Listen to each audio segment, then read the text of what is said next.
Elementary pa lamang ako noong magkahiwalay ang aking mga magulang. At ako, dahil si Papa ang mayroong hanap buhay, sa kanya ako napunta. Sa pagdaan ng panahon, muling nagkaroon ng ikalawang pag-ibig si Papa. Nagkaroon sila ng 2 anak. Hindi ko naman sinasabing na itsapwera ako sa muling pagkakaroon ni Papa ng pag-ibig. Kaya lang, sa aking pakiramdam, ganoon ang nangyari. Sinikap kong makatapos ng high school, ako hindi na ako magka-college at maghahanap ako ng trabaho at hahanapin ko si Mama.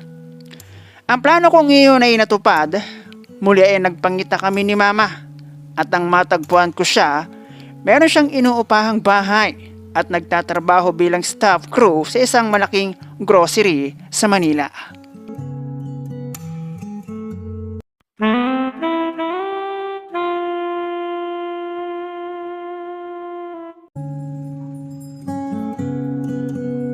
Kinagisnan ko na buo ang aking pamilya, si Mama, Papa at ako.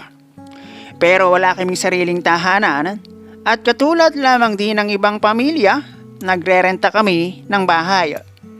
Pagamat ganon, simula nang ako'y magkaisip at magsimulang mag-aral ng elementary, ay hindi ko nakitang darating ang araw ay maghihiwalay ang aking mga magulang. Sa aking kinagisnang magulang, si Papa ang mayroong trabaho. Yun nga lang, trabaho na walang benefit.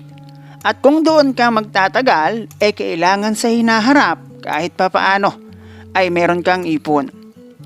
Simula noong mag-aral ako ng elementary, dahil nag-iisang anak ako ng aking mga magulang, bago sila nagkahiwalay. Siguro kung nagtuloy-tuloy ang ganoon, maswerteng bata ako. Dahil simula noong ako'y mag-aral, isa si Mama at Papa sa klase ng magulang na hindi papayag na madihado ang kanilang anak, lalo na sa baon, uniform, mga bayarin at kung kinakailangan na magdala ako ng sariling laruan. Huwag lang akong manghiram at tumunganga sa iba, abay payag at walang problema sa kanila. Bihira din akong mabigo sa aking mga kahilingan noong magkasama pa si Mama at Papa. Pag gusto kong kumain ng ganito, magbaon ng ganon sa school kapag kaya, ibinibigay nila. Kaya naman noong magkahiwalay si Mama at Papa, at ayun, ay noong grade 5 ay isa ako sa labis na naapektuhan. Tawagin mo na lang ako sa pangalang Larry, 32 years old. Noong maghiwalay si Mama at Papa, mabilis ang pangyayaring yon. Dahil na rin siguro sa aking murang kaisipan, kaya medyo naguluhan ako kung bakit biglang nagkaganon. Ang masaya at ipinagmamalaki ko na aking Mama at Papa. Sabi ko pa nga, mayaman kami kahit wala kaming sariling bahay. Kay Papa ako napunta dahil siya ang may hanap buhay. Nasang narinig kong dahilan ni Papa na akin ang anak natin dahil wala kang ibubuhay. Matapos naming iwan ang nirentahan naming bahay ay umuwi kami ni Papa sa probinsya. Ang isa sa dahilan kung bakit na-delay ako ng 1 taon sa pag-aaral. Doon ko pa lamang nakilala ang aking lolo at lola sa side ni Papa at si Mama simula nang umalis kami sa Manila hanggang sa bumalik ako ng aral elementary at makatapos ay nawalan na ako ng balita kay Mama. Sa probinsya ni Papa ako nag-aral ng high school, pero nung ako'y second year high school ay muling tumibok ang puso ni Papa sa isang babae. Nagtayo ng bahay si Papa at kasama ang bago niyang pag-ibig ay doon kami nanirahan. At ayun, pagka-graduate ko ng high school, meron na akong 2 kapatid sa ama. Hindi ko naman sinasabing naitsapwera ako noong magkaroon ng supling ang bagong lovers. Pero sa nangyari kasi at base na rin sa aking naranasan, ganoon na rin ang lumalabas na senaryo. Lahat ng tao ay may kanya-kanyang ugali. Pero simula nung magbunga, ang bawat pagyanig sa maliit naming tahanan na madalas gumising sa akin 10 oras ng gabi at ang boses na para bang naipitan ng daliri. O di kaya naman, boses na para bang unexpectedly, binunutan ng buhok sa kilikili, ay ramdam kong nag-iba na ang tingin sa akin ni stepmama.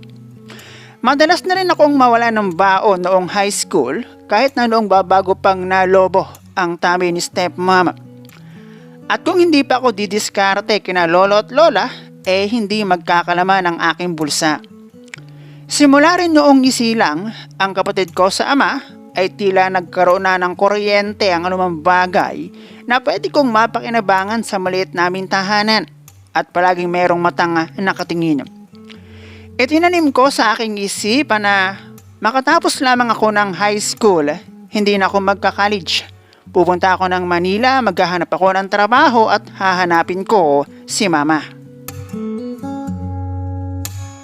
Noong makatapos ako ng high school, nag-ipon ako ng pera para meron akong magastos pagpunta ko ng Manila. At sa parting iyon ng aking buhay ay medyo nangamoti ako. Doon ko pahigit na nalaman ang halaga ng pera sa buhay ng isang tao.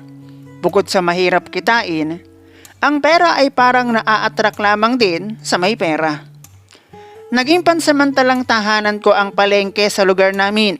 2 sakay mula sa amin, nandun ka na. At simula noong masanay ako, ay nagagawa ko na ang magpalipas ng gabi sa simpleng karton at isang safe na sulok ng palengke. Naging pansamantalang banyo ko ang public toilet ng palengke, as in lahat doon na. Solo ko naman ang pera ko at pag uwi ako sa amin ay nagkakaroon pa ako ng kahati. Labis pang namulat ng aking pagiging palengke boy ang aking pagkatao.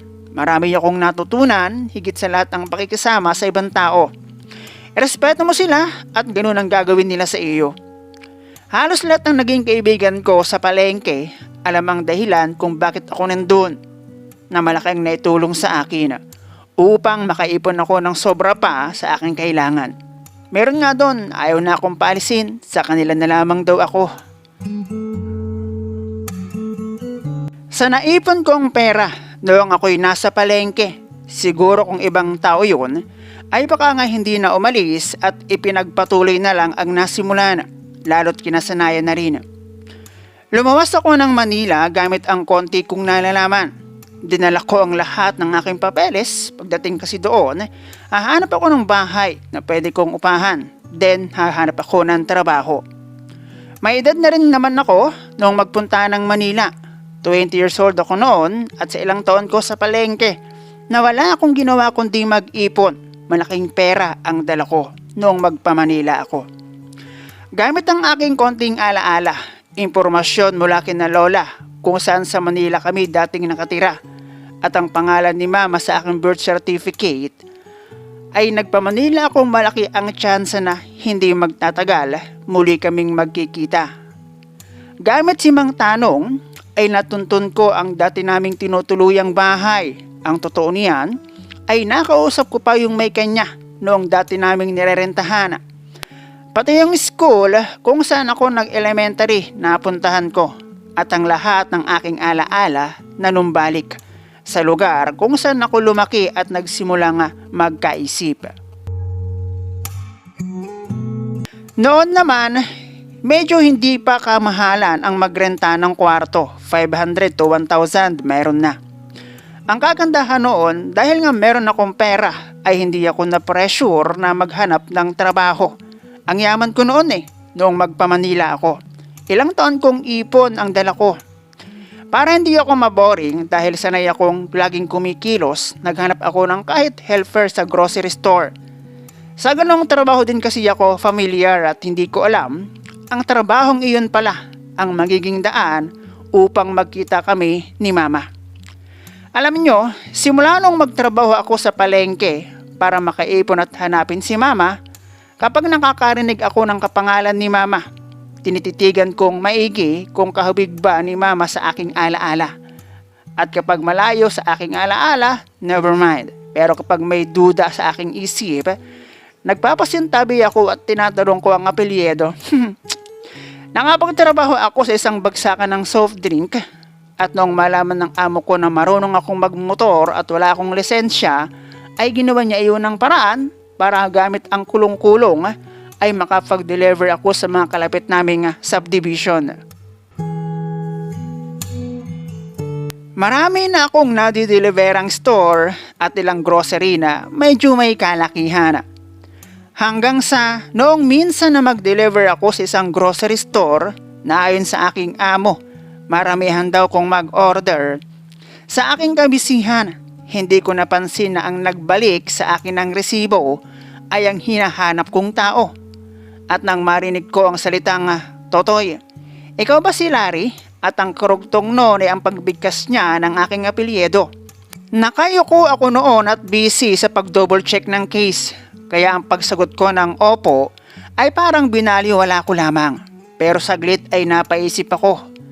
At kasunod ng sagot kong opo, habang nagtataka akong nahulaan niya ang aking apelyido, ay narinig ko ang katagang, "Naaalala mo pa ba ako?"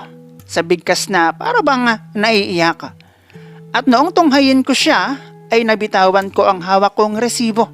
At nasabi ko nga, "Ako nga," ang sagot niya sa akin.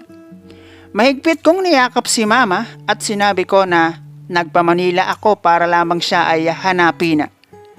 Nagkapalakpakan ang mga taong nandoon na nakapaligid sa amin at matapos ang konting drama ay tinuro sa akin ni mama ang bahay na kanyang tinutuluyan. Sa aking paghahanap kay mama, inakala kong ako ang unang makakakita sa kanya. Pero siya pa rin ang unang nakakita at nakakilala sa akin. Naunahan pa rin niya akong labasan ng patunay na ako ang anak niya dahil tulad ko, hindi pa rin niya ako nalilimutan.